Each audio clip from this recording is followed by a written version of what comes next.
there is something most people never question: the slow, quiet decline of something they use every single day, from the moment they open their eyes in the morning until the moment they close them at night. I'm talking about your vision, and I need you to understand something before we go any further. The way your eyesight is changing right now is not simply a matter of getting older. It is in large part a direct consequence of what you do every single day. Habits so ordinary, so invisible, that most people never stop to connect them to what's happening inside their eyes. I came to this realization the hard way, not through a dramatic medical event or a sudden revelation in a doctor's office. It came gradually, through observation, through research, and through a growing discomfort I could no longer ignore. I noticed it first in the evenings, that familiar blur when trying to read something across the room after hours of screen time, the slight headache that seemed to arrive like clockwork around 4 in the afternoon, the way my eyes felt heavy, strained, almost as if they were being squeezed from the inside. I assumed it was tiredness. I assumed it was normal, and that assumption, I would later understand, was the most dangerous thing I could have done, because normalization is how it begins. The eyes get tired. Normal. The vision blurs at the end of the day. Normal. You start holding your phone closer, just getting older. But here is what I discovered when I started paying real attention. None of that is inevitable. What most people experience as natural deterioration is actually the cumulative result of sustained visual stress, a kind of pressure on the eye system that builds silently over months and years until the damage is no longer easy to reverse. Think about what your eyes are doing right now. If you're watching this, they're locked onto a screen, focusing at a fixed, close distance, barely blinking under artificial light. And if you're honest with yourself, this has been your reality for most of your waking hours for years. Research consistently shows that prolonged near-focus work, whether from screens, books, or any close-up task, causes the muscles responsible for adjusting your lens to remain in a constant state of contraction. Over time, this sustained tension doesn't release the way it should. The muscles lose their elasticity, the eye itself can begin to subtly elongate, and what follows is a progressive inability to focus clearly at distance. The beginning of what we clinically recognize as myopia, or nearsightedness, and the accelerated worsening of existing conditions. This isn't speculation. Studies published in journals of ophthalmology and optometry have tracked the relationship between screen time, indoor lifestyles, and rising rates of myopia across multiple populations. The data is sobering. In certain parts of the world where indoor near-focus activities dominate early childhood and adulthood,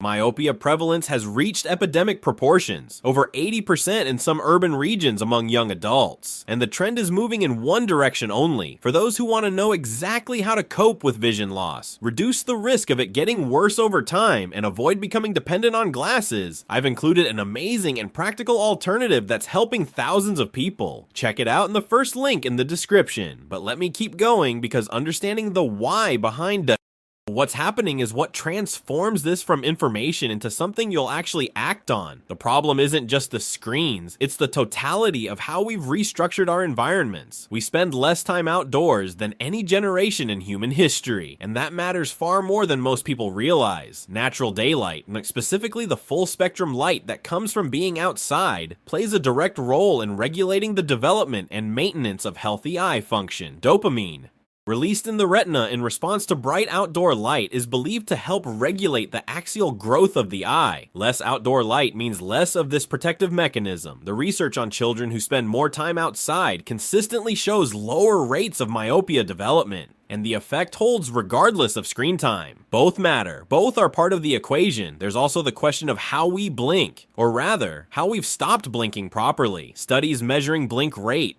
during screen use versus relaxed reading show a dramatic reduction in the number of complete blinks per minute when we're focused on digital devices. A complete blink, one where the eyelids fully close, is what spreads the tear film evenly across the surface of the eye. Incomplete blinks, the kind we habitually do while staring at screens, leave parts of the cornea dry and exposed. Chronic dryness leads to irritation, to reflex muscle tension, and over time to a kind of low-grade inflammation. that compromises visual clarity and comfort. Those red, burning, gritty eyes you feel after a long day aren't just tiredness. They're the signal of a system under sustained stress. And then there's the tension we rarely talk about. The tension inside the eye itself. The ciliary muscle, which controls the shape of your lens for focusing, is under near constant contraction when you're doing close-up work. This isn't a problem that resolves on its own simply by sleeping. The tension accumulates. It can persist into the next day and the next in a cycle of chronic ocular strain that slowly diminishes the eye's ability to shift fluidly between near and far distances. This is the physiological reality behind what optometrists see in patients who complain that their prescription keeps getting worse year after year despite doing everything right. What I want you to feel right now is not fear. It's urgency. The kind of urgency that comes from understanding that the window to act is always now, not tomorrow, not when the symptoms get bad enough that you're sitting in a clinic wondering how it came to this. The visual system, like most biological systems, responds far better to consistent prevention than it does to intervention after significant damage has occurred. If you take protecting your eyesight seriously and want to avoid the long-term consequences that most people overlook, find out now what will greatly improve your eye health. It's in the first link in the description.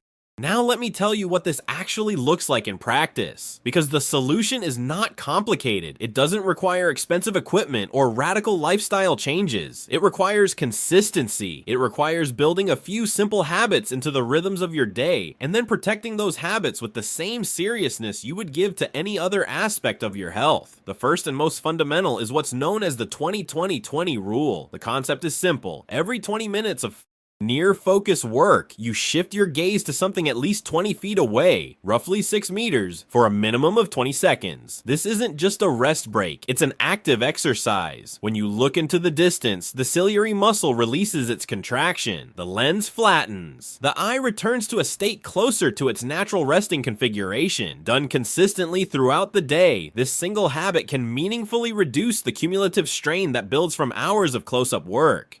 Ophthalmologists recommend it, researchers studying digital eye strain cite it, and yet the vast majority of people have either never heard of it or heard of it and dismissed it as too simple to be worth doing. That dismissal is costing them their vision. The second pillar involves deliberate eye movement exercises, practices designed to restore flexibility and range to the muscles of the eye. One of the most effective is alternating focus. Hold your thumb close to your face, focus on it sharply, then shift your focus to an object as far away as possible in the room, back and forth, slowly and consciously for a minute or two. This is the visual equivalent of stretching a muscle, teaching the eye to shift fluidly across focal distances rather than remaining locked in one position. Combined with gentle circular movements of the eyes, slow, controlled rotations in both directions, this practice can help relieve accumulated tension and maintain the full range of ocular motion that healthy distance vision depends on. The third pillar, and the one most consistently underestimated, is exposure to natural light. Not screen light, not overhead fluorescent light, the actual outdoors, with real daylight reaching your eyes. Even 30 to 40 minutes of outdoor time each day, particularly in the morning when light intensity is high but UV levels are more moderate, can have measurable protective effects on the visual system. If your lifestyle makes this difficult,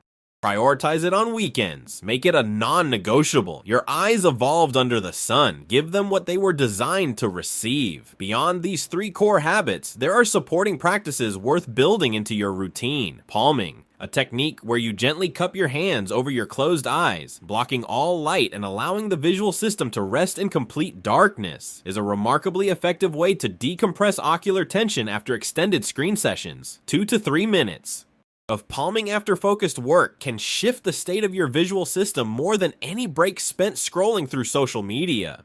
Conscious blinking, pausing periodically to blink fully and completely several times, refreshes the tear film and reduces the dryness that contributes to fatigue. And environmental adjustments, such as reducing harsh overhead lighting in favor of softer ambient sources, positioning screens at eye level or slightly below, and ensuring the room you work in has some access to natural light, all reduce the baseline stress your eyes operate under throughout the day. What I want to leave you with is this: your vision is not simply declining, it is responding. It is responding to what you ask of it, to the environment you place it in, to the habits you have built around it. And that means it can also respond to change. Not overnight, not in a week, but with consistency, with the kind of daily commitment that builds real, lasting physiological adaptation. Your visual system can hold onto its capacity far longer than most people believe is possible. The trajectory of your eyesight is not fixed. It is shaped by what you do every single day, starting today. Small changes, consistent repetition. That is the difference between preserving your vision naturally and finding yourself increasingly dependent on external correction, squinting at the world through a prescription that keeps climbing year after year. If this conversation resonated with you, if you